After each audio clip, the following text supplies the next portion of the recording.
Φίλοι μου, γεια σας. Σήμερα θα σας δείξουμε αυτή την πανεύκολη, υπέροχη σοκολατένια μους.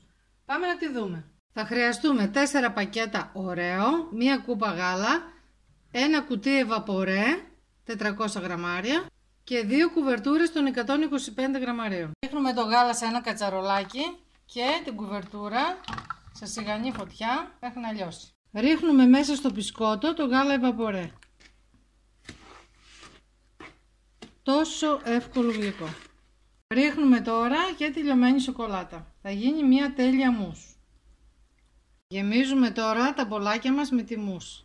Στο ψυγείο 10 ώρες. Έτοιμη η κρέμα. Μπορείτε να τη χρησιμοποιήσετε σε γλυκά, με στρώσεις από μπισκότα ή σαβαγιάρ, ακόμα και σε τούρτες. Για να δοκιμάσουμε. Είναι τέλεια. Φτιάξτε την και απολαύστε την. Μαζί θα είμαστε και πάλι την άλλη εβδομάδα. Να είστε καλά. Γεια σας.